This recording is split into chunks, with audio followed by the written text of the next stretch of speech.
தொகுதி மறுவரையறை விவகாரத்தில் தமிழக சட்டசபையில் நிறைவேற்றப்பட்ட தீர்மானத்தை பரிசீலித்து உரிய அரசியல் சட்டத்திருத்தத்தை மேற்கொள்ள வலியுறுத்தி பிரதமர் மோடிக்கு முதல்வர் விஜய் கடிதம் எழுதியுள்ளார். தமிழகத்தில் முதல்வர் விஜய் தலைமையிலான தவேக அரசு பொறுப்பேற்றது முதல் இதுவரை 1,00,000 கோடிக்கும் அதிகமாக முதலீடுகள் ஈர்க்கப்பட்டுள்ளதாக தமிழக அரசு தெரிவித்துள்ளது. சென்னை கிண்டியில் வெற்றி தமிழ்நாடு முதலீட்டு மாநாட்டில் 67,452 கோடி ரூபாய் மதிப்பிலான 97 புரிந்துணர்வு ஒப்பந்தங்கள் கையெழுத்தானது. லைட் ஹவுஸ் கிரீன் நிறுவனம் 10,000 கோடி ரூபாய் முதலீட்டிலும், காஞ்சிபுரத்தில் டெய்ம்லர் நிறுவனம் 4,000 கோடி ரூபாய் முதலீட்டிலும், ஹிந்துஜா குழுமம் 2,500 கோடி ரூபாயில் முதலீடு ஆகியவை கையெழுத்தானது. முதல்வர் விஜய் இன்று கையெழுத்திட்ட முதலீடுகள் வெறும் ஒப்பந்தத்துடன் நின்றுவிடக்கூடாது. கடந்த கால திமுக ஆட்சிகள் எவ்வளவோ பார்த்துவிட்டோம். முதலீடுகளை பெற்று வேலைவாய்ப்பை அதிகரிக்க வேண்டும் என பாமக தலைவர் அன்புமணி அரசுக்கு கோரிக்கை விடுத்துள்ளார். இலங்கை கடற்படையால் கைது செய்யப்பட்ட ராமேஸ்வரம் மீனவர்கள் உட்பட 9 பேரை விடுவிக்க நடவடிக்கை எடுக்கக் கோரி மத்திய அமைச்சர் ஜெய்சங்கருக்கு முதல்வர் விஜய் கடிதம் எழுதியுள்ளார். மீனவர்களின் தொடர் கைது மீனவ சமூகத்தினரிடையே பாதுகாப்பற்ற உணர்வை ஏற்படுத்தியுள்ளதாக கவலை தெரிவித்துள்ளார். மாற்றுத்திறனாளிகள் மீது பெரும் அன்பும் மரியாதையும் கொண்டிருக்கிறோம். அவர்கள் குறித்து தவிர்க்க வேண்டிய வார்த்தையை தவறுதலாக பயன்படுத்தியமைக்காக மிகவும் வருந்துகிறோம் என அமைச்சர் அருண்ராஜ் தெரிவித்துள்ளார். முதுகலை நீட் தேர்வு மையங்கள் ஒதுக்கீட்டில் ஏற்பட்ட குளறுபடிகளை சரி செய்ய கோரி மத்திய அமைச்சர் ஜே.பி. நட்டாவை சந்தித்து திமுக எம்பி தமிழிச்சி தங்கபாண்டியன் மனு அளித்தார்.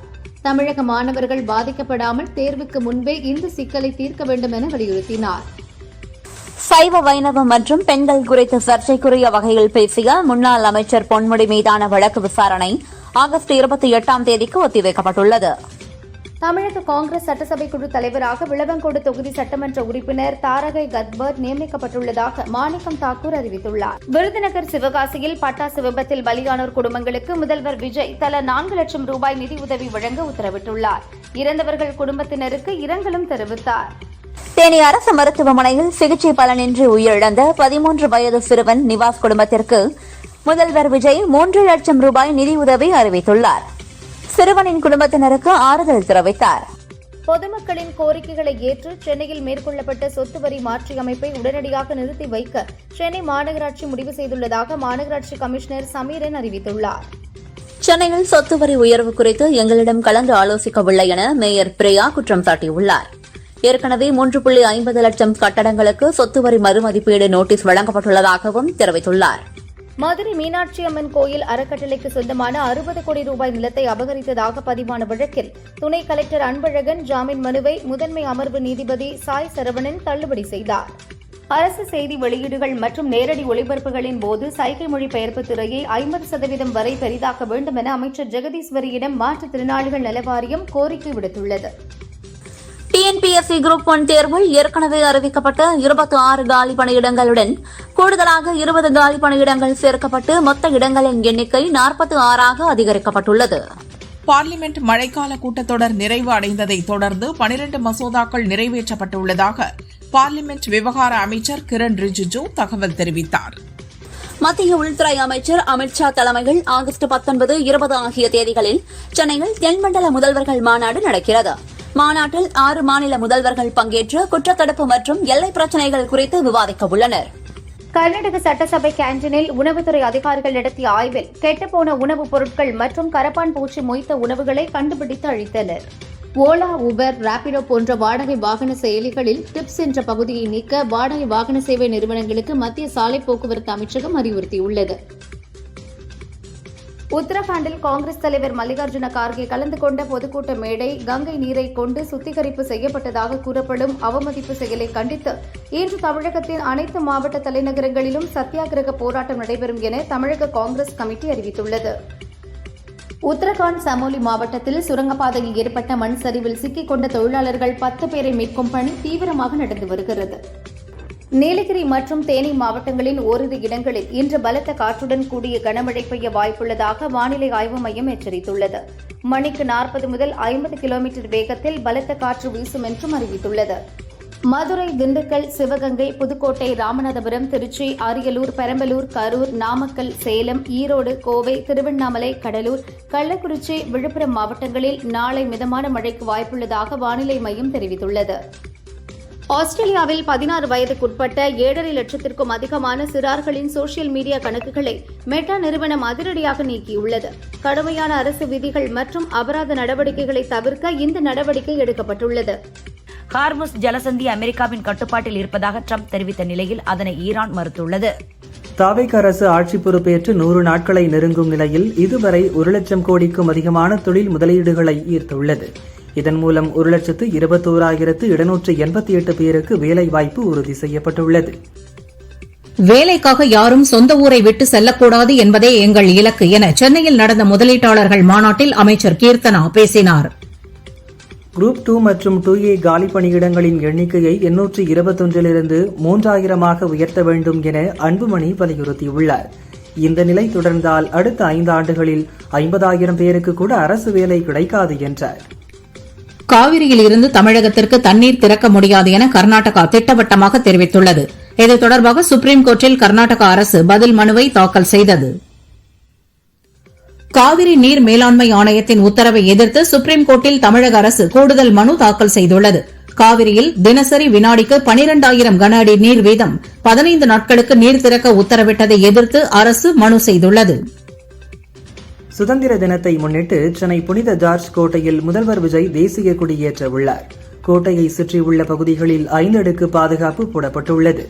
ஏர்போர்ட், பஸ் ஸ்டாண்ட், மெட்ரோ நிலையங்கள், வணிக வளாகங்களில் பாதுகாப்பு பலப்படுத்தப்பட்டுள்ளது. சுதந்திர தின விழாவை முன்னிட்டு செயின்ட் ஜார்ஜ் கோட்டை சுற்றுவட்டாரத்தில் வாகனங்களுக்கு கட்டுப்பாடு விதிக்கப்பட்டுள்ளது. காமராஜர் சாலையில் குறிப்பிட்ட பகுதிகளில் வாகன போக்குவரத்துக்கு தடை விதிக்கப்பட்டுள்ளது. சுதந்திர தின கொண்டாட்டங்களை முன்னிட்டு பாகிஸ்தான் இந்தியா எல்லைப் பகுதியான அட்டாரி வாகா எல்லையில் நடன ஒத்திகை நடைபெற்றது. சுதந்திர தினத்தை முன்னிட்டு பிரதமர் மோடி துவக்கி வைத்த ஹர்கர் திரங்கா இயக்கத்தின் ஒரு பகுதியாக டெல்லியில் உள்ள தனது இல்லத்தில் மத்திய உள்துறை அமைச்சர் அமித் ஷா தேசிய கொடியேற்றினார்.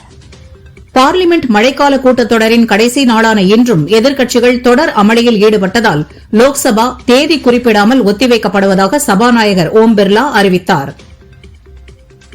பார்லிமெண்ட் மழைக்கால கூட்டத்தொடர் நிறைவடைந்த நிலையில் சபாநாயகர் ஓம் பிர்லா தேநீர் விருந்து வைத்தார். இந்த விருந்தை இந்தி கூட்டணி எம்பிக்கள் புறக்கணித்த நிலையில் திமுக சார்பில் கனிமொழி பங்கேற்றார். அதிமுக பொதுச் செயலாளர் பழனிசாமி அறிவித்த போராட்டங்களில் பங்கேற்க மாட்டோம் என SP வேலுமணி, நத்தம் விஸ்வநாதன் அறிவித்துள்ளனர்.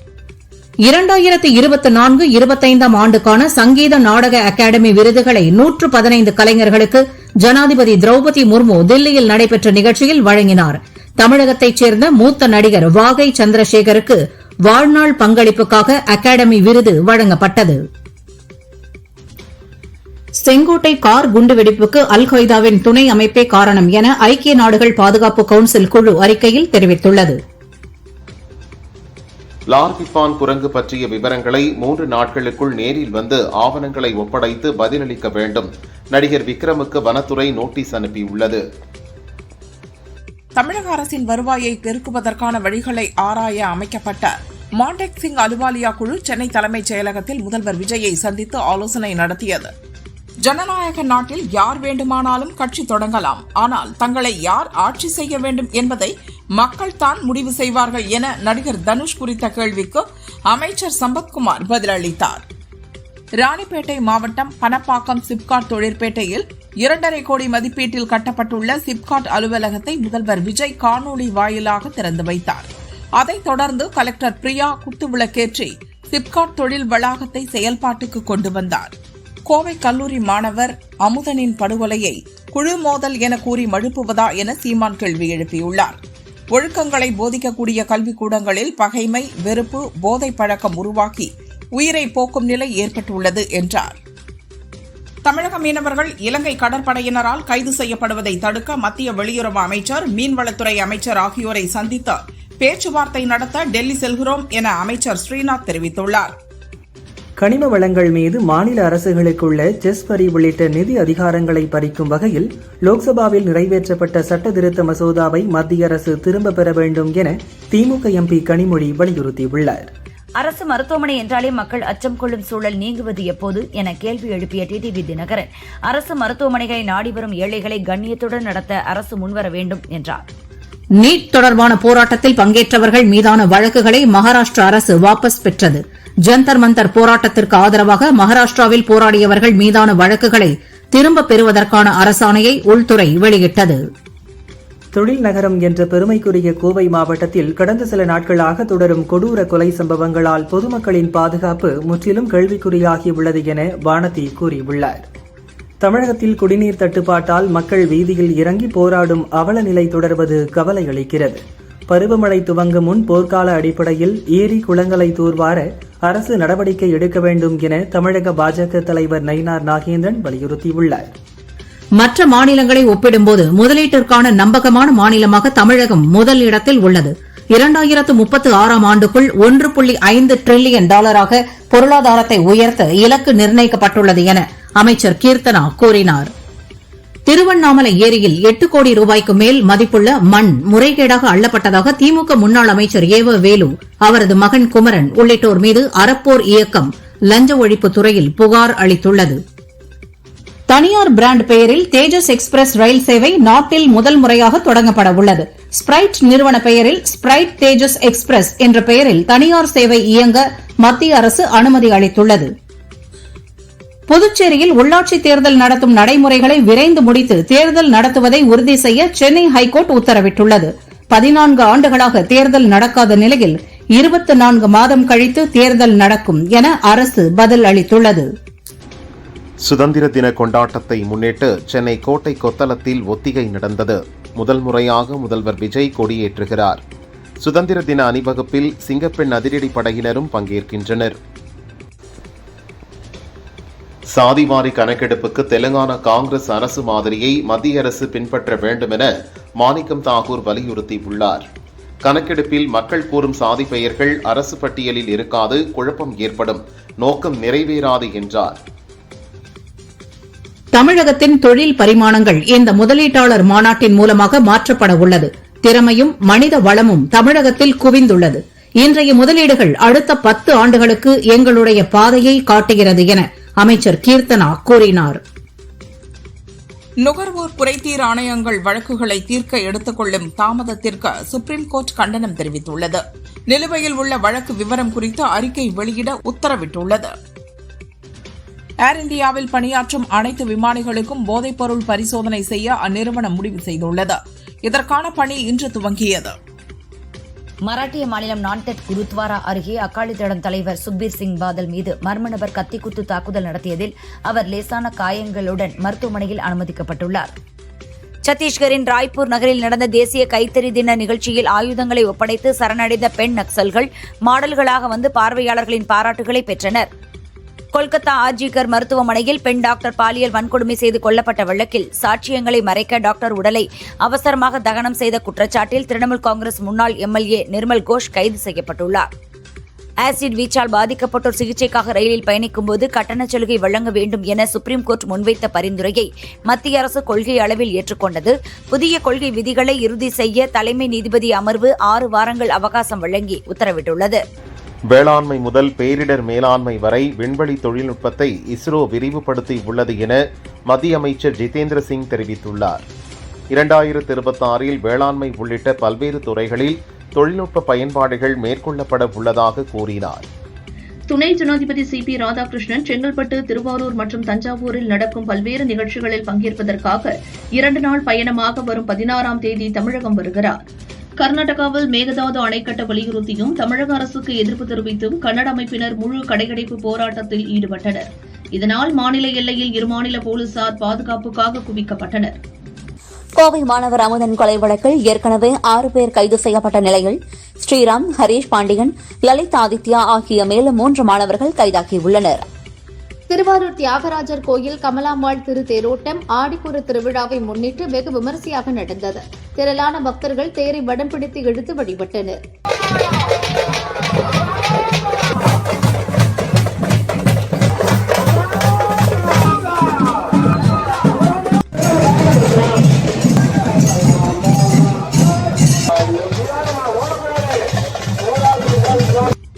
ராணிப்பேட்டை மாவட்டம் சோளிங்கர் அருகே முன்விரோதம் காரணமாக 2 இளைஞர்களை தாவிக்க நகர பொருளாளர் கார்த்தி கத்தியால் வெட்டிய சம்பவம் பெரும் பரபரப்பை ஏற்படுத்தியுள்ளது. காவல்துறையின் அலட்சியமே இந்த மோதலுக்கு காரணம் என பொதுமக்கள் குற்றம் சாட்டியுள்ளனர். வங்கக்கடலில் நிலை கொண்டுள்ள ஆழ்ந்த காற்றழுத்த தாழ்வு பகுதி அடுத்த 12 மணி நேரத்தில் காற்றழுத்த தாழ்வு மண்டலமாக வலுப்பெறும். மேற்கு வங்கம், ஒடிசா உள்ளிட்ட மாநிலங்களில் மழை தீவிரமடைய வாய்ப்பு உள்ளதாக இந்திய வானிலை ஆய்வு மையம் தெரிவித்துள்ளது. ஸ்ரீவில்லிபுத்தூர் ஆண்டாள் கோயிலில் ஆடிப்பூர தேரோட்டம் நாளை நடைபெறவுள்ள நிலையில் மதுரை அழகர் கோவில் கள்ளழகர் திருக்கோவிலில் இருந்து ஆண்டாள் ரங்கமன்னார் திருக்கோவிலுக்கு வஸ்திரங்கள், மாலை, மங்கள பொருட்கள் உள்ளிட்டவை அனுப்பி வைக்கப்பட்டது.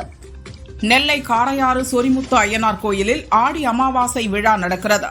பக்தர்கள் பூக்குழி இறங்கியும் தங்களது உடலில் சங்கிலியால் அடித்தும் நேர்த்தி கடனை செலுத்தினர்.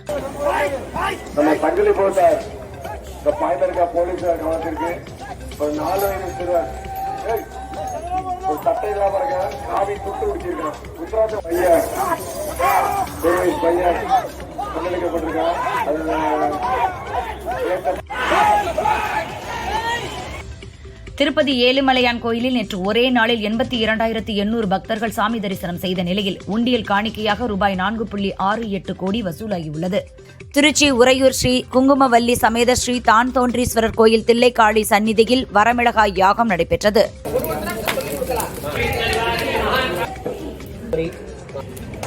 ஆடிப்பூரத்தை முன்னிட்டு மாங்காடு காமாட்சியம்மன் கோவிலில் 1008 கலச அபிஷேகம் நடந்தது. பக்தர்கள் திரளாக கலந்து கொண்டு அம்மனை தரிசித்தனர்.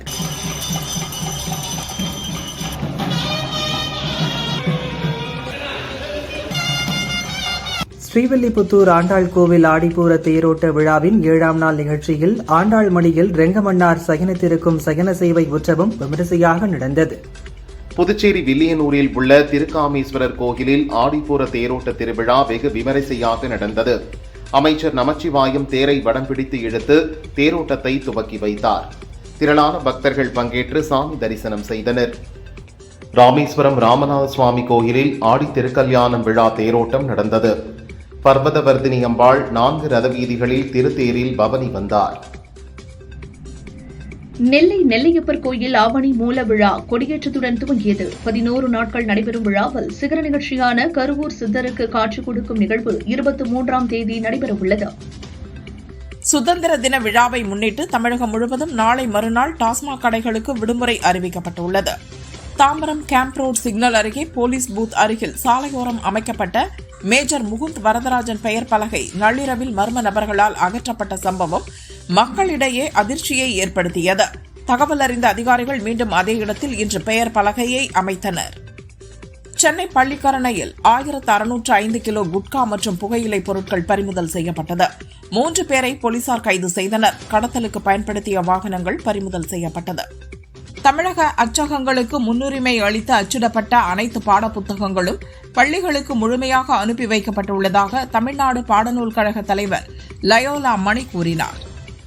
தூத்துக்குடி மாவட்டம் வெள்ளப்பட்டியில் கட்டப்பட்டு வந்த நல் ஆலோசனை மாதா தேவ ஆலயத்தின் மேற்கூரை சரிந்து விழுந்தது. இதில் 6 பேர் இடிபாடுகளுக்குள் சிக்கி காயமடைந்தனர். சென்னை புனித ஜார்ஜ் கோட்டை கொத்தளத்தில் நடைபெறும் 80வது சுதந்திர தின விழாவில் முதல்வர் விஜய் முதன்முறையாக தேசிய கொடி ஏற்றி வைக்கிறார். தமிழக அரசு சார்பில் அதற்கான அதிகாரப்பூர்வ அழைப்பிதழை தலைமைச் செயலாளர் சாய்குமார் வெளியிட்டுள்ளார். நாமக்கல் கவிஞர் மாளிகையின் 10வது தளத்தில் முதல்வர் அலுவலகத்தை மாற்றியமைக்கும் புதிய உள்கட்டமைப்பு பணிகளுக்காக தமிழக அரசு டெண்டர் கோரியுள்ளது. இப்பணிகளுக்கு ரூபாய் 11 கோடி நிதி ஒதுக்கீடு செய்யப்பட்டுள்ளது. சிவகாசி அருகே நமஸ்கரித்தான்பட்டி பட்டாசு ஆலையில் ஏற்பட்ட வெடி விபத்தில் 3 பேர் பலியானார்கள். தமிழகத்தில் ஆகஸ்ட் 18ஆம் தேதி வரை மிதமான மழை பெய்ய வாய்ப்புள்ளது என வானிலை ஆய்வு மையம் தெரிவித்துள்ளது. சென்னை உள்ளிட்ட வட கடலோர மாவட்டங்கள் மற்றும் மேற்கு தொடர்ச்சி மலை மாவட்டங்களில் இடி மின்னலுடன் மழை பெய்ய வாய்ப்புள்ளது என கூறப்பட்டுள்ளது. மருத்துவ படிப்புகளுக்கான கலந்தாய்வில் 51 வயதான சுரேஷ்குமார் என்பவர் மாற்றுத்திறனாளி பிரிவில் கலந்து கொண்டார். அவருக்கு நாகை அரசு மருத்துவக் கல்லூரியில் சேர இடம் கிடைத்தது. சென்னையில் சொத்து வரி உயர்வு என புகார் எழுந்த நிலையில் வட்டார துணை ஆணையர் அலுவலகத்தில் சிறப்பு முகாம்கள் நடைபெறுகிறது. சொத்து வரி மதிப்பீடு தொடர்பான ஆட்சேபனைகளை துணை ஆணையரிடம் தெரிவிக்கலாம் என கூறப்பட்டுள்ளது. சுதந்திர தினத்தை முன்னிட்டு பாம்பன் ராமேஸ்வரம் ரயில் பாலத்தில் துப்பாக்கி ஏந்திய போலீசார் பாதுகாப்பு பணியில் ஈடுபட்டுள்ளனர். தமிழகத்தின் அனைத்து குவாரி நடவடிக்கைகளையும் அரசே ஏற்று நடத்தக்கோரிய வழக்கில் குவாரி பிரச்சினை மிகவும் முக்கியமானது என ஹைகோர்ட் மதுரை கிளை தெரிவித்துள்ளது. இயற்கை வளத்துறை செயலாளர், புவியியல் மற்றும் சுரங்கத்துறை செயலர் பதிலளிக்க கோர்ட் உத்தரவிட்டுள்ளது. ஆன்லைன் மூலம் மதுபான முன்பதிவு செய்யும் வசதிக்கு எதிராக சென்னை ஹைகோர்ட்டில் வழக்கு தொடரப்பட்டுள்ளது. மது அருந்துவோருக்கு வசதி செய்து கொடுத்தால் மாநிலத்தில் மிகப்பெரிய தீங்கு ஏற்படும் என மனுதாரர் தெரிவித்துள்ளார். திருமணமாகாத இளைஞர்கள் மது அருந்தினால் ரூபாய் 5000 அபராதம் விதிக்கப்படும் என்றும், மது அருந்துபவர்கள் பற்றி தகவல் சொல்பவர்களுக்கு ரூபாய் 2000 ஊக்கத்தொகை வழங்கப்படும் என்றும் வேளாங்கண்ணி அருகே விழுந்தமாவடி கிராமத்தில் ஊர் கட்டுப்பாடு விதிக்கப்பட்டுள்ளது. கிருஷ்ணராஜசாகர் அணைக்கு நீர்வரத்து 6473 கன அடியிலிருந்து 4875 கன அடியாக குறைந்துள்ளது. மொத்தம் 124.80 அடி கொண்ட அணையின் நீர்மட்டம் 109.74 கன அடியாக உள்ளது. தங்கம் விலை சவரனுக்கு ரூபாய் 160 உயர்ந்து ஒரு சவரன் ரூபாய் 1,13,760க்கு விற்கப்படுகிறது. கிராமுக்கு ரூபாய் 20 உயர்ந்து ஒரு கிராம் ரூபாய் 14,220க்கு விற்கப்படுகிறது. மூன்றாவது நாளாக வெள்ளி விலையில் மாற்றமில்லை. ஒரு கிராம் ரூபாய் 260க்கு விற்பனை செய்யப்படுகிறது. மகளிருக்கு ரூபாய் 2500 கொடுக்க நிதி இல்லாமல் பட்ஜெட்டில் துவண்டுவிட்டது தாவேக அரசு என முன்னாள் அதிமுக அமைச்சர் உதயகுமார் குற்றம் சாட்டியுள்ளார். வெற்றி என திட்டங்களை அறிவித்த அரசின் தடுமாற்றம் தமிழகத்தை எங்கே நிறுத்துமோ என்றார். சென்னையில் உள்ள நேரு உள் விளையாட்டு அரங்கில் ரூபாய் 8 கோடி மதிப்பீட்டில் புதுப்பிக்கப்பட்ட செயற்கை இழை ஓடுதளத்தை அமைச்சர் ஆதவ் அர்ஜுனா திறந்து வைத்தார். மேகதாதுவில் அணை கட்ட வலியுறுத்தி கர்நாடகாவில் முழு அடைப்பு போராட்டம் நடப்பதால் சத்தியமங்கலத்திலிருந்து கர்நாடகா செல்லும் அரசு பஸ்கள் நிறுத்தப்பட்டுள்ளன. சென்னை பக்கிங்ஹாம் கால்வாயில் வாட்டர் மெட்ரோ திட்டத்தை செயல்படுத்த சாத்தியக்கூறு அறிக்கை தயாரிக்க மெட்ரோ நிர்வாகம் டெண்டர் கோரியுள்ளது. எண்ணூர் முதல் மாமல்லபுரம் வரை நீர்வழி போக்குவரத்து திட்டத்தை செயல்படுத்த முடிவு செய்துள்ளது. கர்நாடகாவின் கபினி அணையிலிருந்து நீர் திறக்கப்பட்டுள்ளது. நீர் திறப்பு 10,000 கன அடியாக நீடிக்கிறது. அணைக்கு நீர்வரத்து 8,448 கன அடியாக உள்ளது. ஜம்மு காஷ்மீரின் லே லடாக் பகுதியில் இன்று காலை நிலநடுக்கம் ஏற்பட்டது. ரிக்டர் அளவில் 5.5 பதிவானது. நிலநடுக்கத்தால் ஏற்பட்ட சேத விவரங்கள் வெளியாகவில்லை. கனத்த உணர்வுடன் அதிமுகவிலிருந்து விலகுகிறேன். மனசாட்சி மற்றும் தனது கொள்கைகளுக்கு உண்மையாக இருக்க வேண்டும் என்ற சிந்தனையின் அடிப்படையில் இந்த முடிவை எடுத்ததாக பழனிசாமிக்கு அப்சரா ரெட்டி கடிதம் எழுதியுள்ளார். எம்பிபிஎஸ், பிடிஎஸ் மருத்துவ படிப்பு மாணவர் சேர்க்கைக்கான சிறப்பு பிரிவு கலந்தாய்வு இன்று துவங்குகிறது. கடல்வழி பாதைகள் போர் சமயத்தில் ஆபத்தானதாக உள்ளதால் ரஷ்யாவிலிருந்து இந்தியாவுக்கு ரயில் போக்குவரத்துக்கான சாத்தியக்கூறுகள் குறித்து ஆய்வு செய்து வருவதாக ரஷ்ய துணை பிரதமர் மேரட் குஷ்னுலின் தெரிவித்துள்ளார். கிருஷ்ணகிரியில் பள்ளி முடிந்து வீடு திரும்பிய 8 வயது சிறுமியை மர்ம நபர் கடத்திச் சென்று பாலியல் வன்கொடுமை செய்த சம்பவம் அதிர்ச்சியை ஏற்படுத்தியுள்ளது. கிருஷ்ணகிரி அரசு மருத்துவமனையில் சிறுமி சிகிச்சை பெற்று வரும் நிலையில் போலீசார் தீவிர விசாரணை நடத்தி வருகின்றனர். திருவாரூர் அருகே கிடாரங்குண்டான் பகுதியில் உள்ள அரசு கலைக்கல்லூரி மாணவிக்கு பாலியல் தொல்லை கொடுத்த பேராசிரியர் சதீஷ்குமார் போக்சோ சட்டத்தின் கீழ் கைது செய்யப்பட்டார். கோவை பாப்பநாயக்கன் பாளையம் கருப்புக்கால் தோட்டத்தைச் சேர்ந்த சாந்தி தனது வீட்டில் ரத்த காயங்களுடன் கொலை செய்யப்பட்டு கிடந்தார். ரேஸ்கோர்ஸ் போலீசார் கொலையாளிகளை தேடுகின்றனர். மதுரை மீனாட்சியம்மன் அழகர் கோயிலின் அறக்கட்டளை சொத்து மோசடி வழக்கில் முன்னாள் விஏஓ அரசன் கைது செய்யப்பட்டார். உள்நாட்டு போரால் இந்தியாவில் தஞ்சமடைந்த இலங்கை தமிழர்கள் மீண்டும் தாயகம் திரும்ப இலங்கை அமைச்சரவை ஒப்புதல் அளித்துள்ளது. ஆனாலும் அவர்களில் யாரேனும் தீவிர குற்றங்களில் தொடர்புடையவர்கள் என்று கண்டறியப்பட்டால் எல்லையிலேயே கைது செய்யப்பட்டு சட்ட நடவடிக்கை எடுக்கப்படும் எனவும் தெரிவித்துள்ளது. இந்தோனேசியா பாலி அருகே சென்ற பயணிகள் படகில் ஏற்பட்ட திடீர் தீ விபத்தில் பெண் ஒருவர் பலியானார். 131 பேரில் 106 பேர் மீட்கப்பட்ட நிலையில் ஹெலிகாப்டர் மூலம் தீயில் சிக்கியுள்ள 25 பேரை மீட்கும் பணி நடக்கிறது. அமெரிக்காவின் பாஸ்டன் மேசச்சூட்ஸ் பகுதியில் இந்திய வம்சாவளியைச் சேர்ந்த அர்ஜுன் அரவிந்த் என்பவர் தனது தாய் மற்றும் சகோதரனை கொலை செய்தார். சாட் ஜிபிடியை பார்த்து கொலையை அரங்கேற்றியதாக போலீசாரிடம் வாக்குமூலம் கொடுத்துள்ளார். ஆப்கானிஸ்தானில் கடந்த 5 ஆண்டுகளில் 24 லட்சம் பெண் குழந்தைகளுக்கு உயர்கல்வி மறுக்கப்பட்டுள்ளதாக ஐநாவில் யுனெஸ்கோ அமைப்பு தெரிவித்துள்ளது. ஹார்மூஸ் ஜலசந்தி அமெரிக்காவின் கட்டுப்பாட்டில் உள்ளது என்று அமெரிக்க அதிபர் டிரம்ப் கூறியதை ஈரான் நிராகரித்துள்ளது. போர் நிறுத்தத்திற்கு அமெரிக்கா ஒப்புக்கொள்ளும் வரை ஹார்மூஸ் ஜலசந்தி மீண்டும் திறக்கப்படாது என்றும் தெரிவித்துள்ளது. பலுசிஸ்தானில் பாகிஸ்தான் ராணுவம் நடத்திய வான்வழி தாக்குதல்களில் 21 பேர் கொல்லப்பட்டனர். அதற்கு பலூச் விடுதலைப்படை பதிலடி கொடுத்ததால் பதற்றம் உச்சகட்டத்தை எட்டியுள்ளது. டெஸ்ட் கிரிக்கெட் வரலாற்றில் அதிக விக்கெட்டுகளை வீழ்த்திய இடது கை பந்து வீச்சாளர் என்ற வரலாற்று சாதனையை ஆஸ்திரேலிய அணியின் வேகப்பந்து வீச்சாளர் மிட்சல் ஸ்டார்க்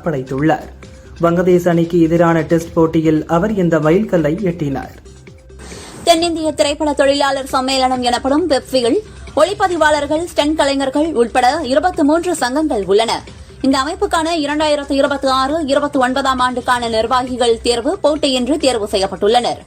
தலைவராக R.K. செல்வமணி 5வது முறையாக பதவியேற்றார். செல்வமணி கூறுகையில், நஷ்டத்தில் இயங்கும் தமிழ் திரைத்துறையை வளர்ச்சி பாதைகள் வழிநடத்தி செல்ல தமிழக முதல்வர் விஜய் உதவ வேண்டும்.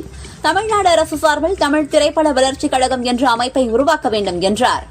நஹாஸ் ஹிதாயத் இயக்கத்தில் துல்கர் சல்மான், கதீர், கயாடு லோகர் நடிப்பில் உருவாகியுள்ள படம் I am game August 20 release என அறிவிக்கப்பட்ட நிலையில் ரிலீஸ் தள்ளி போகும் என நேற்று கூறியிருந்தோம்.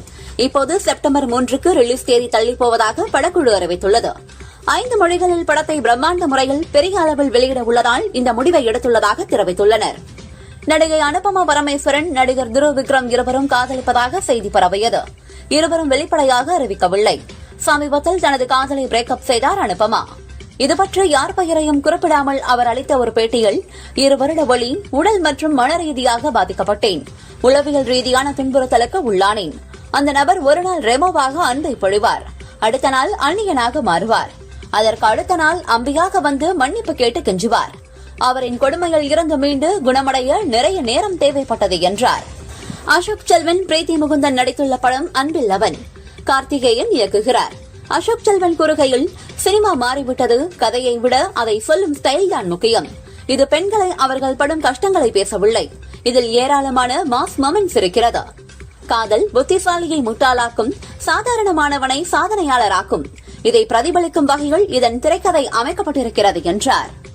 களத்தூர் கண்ணம்மா படம் மூலம் சினிமாவில் குழந்தை நட்சத்திரமாக அறிமுகமான கமல் திரைத்துறைக்கு வந்து 67 ஆண்டுகள் ஆகிறது. பலரும் அவரை வாழ்த்திய நிலையில் நன்றி தெரிவித்துள்ளார் கமல். மேலும் அந்த 67 ஆண்டுகளில் கற்றலாக கருதுவது 20 ஆண்டுகள் மட்டுமே. மீதமுள்ள காலம் கழிவுநீர் ஓட்டத்தோடு அடித்துச் செல்லப்பட்டதை போன்றது. அனுபவமாக நான் சேகரித்து வைத்திருப்பதை இன்னும் மேம்படுத்திக் கொள்ள முடியும் என்று நினைக்கிறேன். திரைத்துறையில் ஜென் இசட் தலைமுறையிலேயே மிகவும் வயதானவன் அநேகமாக நானாகத்தான் இருப்பேன் என்கிறார். ஒருபுறம் படுத்துக்கொண்டே பல மணி நேரம் செல்போனில் கேம்ஸ் விளையாடியதாலும் ரீல்ஸ் பார்த்ததாலும் கழுத்து நரம்பு பாதிக்கப்பட்டு அறுவை சிகிச்சை செய்யப்பட்டுள்ளதாக நடிகை ஷக்கீலா தெரிவித்துள்ளார். அளவுக்கு மீறி செல்போன் பயன்படுத்தாதீர்கள் என வீடியோ வெளியிட்டு அறிவுரை வழங்கியுள்ளார்.